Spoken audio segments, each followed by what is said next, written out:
హరిశ్రీ గణపతే నమ. అవిఘ్నమస్తు. శ్రీ గురుభ్యో నమ. వేద పండితులకు, బ్రాహ్మణోత్తములకు, బోధజనులకు, హైందవ ధర్మం పాటించే వారందరికీ మాకు విద్య నేర్పినటువంటి ఒక 9 సంవత్సరాలు ఈ విద్య నేర్పినటువంటి పులియల్ కల్చర్డ్ కృష్ణన్ సుదర్శన్ కేరళ పండితుడికి, ఆయన గురువుగారైన శంకరం నంబూదిరి గారికి శిరస్సు వంచి నమస్కారం.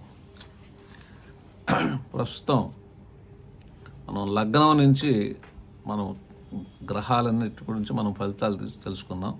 ఇప్పుడు చంద్రలగ్నం నుంచి గ్రహాలు ఎక్కడ ఉంటే ఏంటి అనేటువంటిది మనం ఫలితాలు తెలుసుకుంటున్నాం అన్నమాట.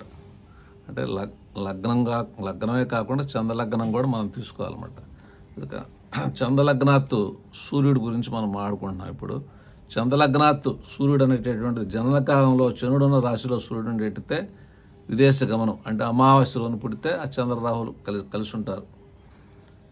విదేశ గమనం, ఐశ్వర్యం, కలహమందు ఇష్టము కలవాడుగును కనుక. ఎందుకంటే చంద్రుడు ఉన్నాడు, ఆ చంద్రుడు ఏంటంటే మనోకారకుడు కాబట్టి ఆ యొక్క చంద్రలగ్నం కూడా, చంద్రుడు లగ్నాత్తు కూడా వచ్చినటువంటి పోర్ట్ఫోలియోని కూడా దృష్టిలో పెట్టుకోవాలన్నమాట. ఏదైనా ఆ చంద్ర రవులు అనేటువంటి కలిసేటట్టయితే చంద్రలగ్నంలో అది కొద్దిగా మంచి విదేశ గమనం చెప్పారు.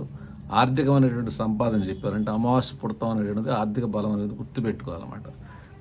కనుక కలహాల్లో బాగా ఇష్టం ఉంటుందని చెప్పారు. చంద్రుడి నుంచి 2 సూర్యుడున్న సేవకాజన కీర్తి, అంటే ఎక్కువ మంది సేవకులు ఉండడానికి అవకాశాలు అనేవి ఉన్నాయి. రాజ్యమాన్యత, గవర్నమెంట్ సంబంధంగా, రాజకీయ సంబంధంగా కూడా కొద్దిగా పేరు ప్రఖ్యాతులంగా పొందుతారు అనమాట. చంద్రుడి నుంచి 3వ సూర్యుడు అయితే బంగారం మొదలగు సంపదలకి అధికారి అవుతాడు. పరిశుద్ధమైనటువంటి మనస్సు, వేష విధానం అనేటువంటిది ఉంటుంది. రాజతుల్యమైన పదవియంతు జీవించేవాడి ఉండును. చంద్రుడి నుంచి 4వ సూర్యుడు అయితే గణిత శాస్త్ర సమర్థుడు, మాతృ కష్టం కలగజేయవాడు, లేక మాతృభక్తి లేనివాడి ఉండును.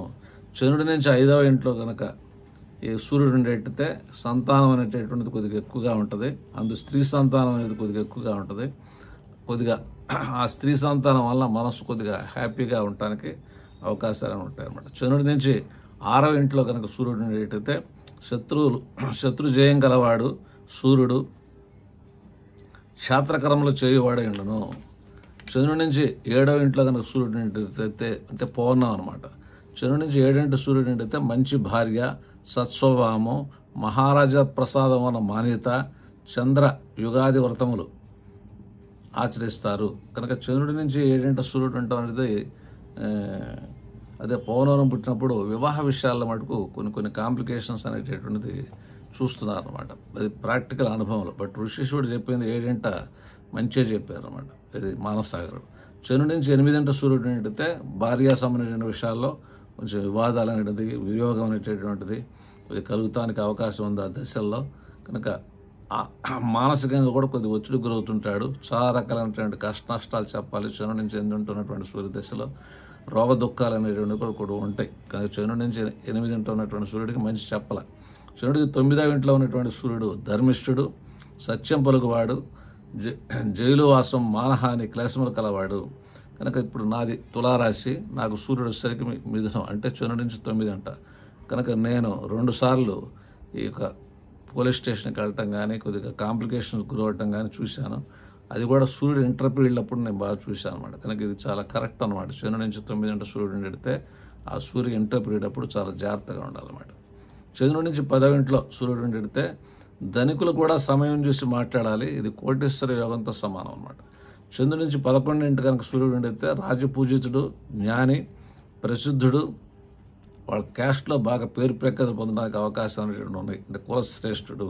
చంద్రుడికి 12వ సూర్యుడు ఉండేటైతే కంటి చూపు అనేది కొద్దిగా తగ్గుద్ది, కొద్దిగా కోపం ఉంటుంది, కొద్దిగా జనం వ్యతిరేకించడానికి అవకాశాలు అనేటువంటి వ్యతిరేకించే పనులు చేస్తుంటారు. జనం మెచ్చుకునేటువంటి పనులు చేయరన్నమాట.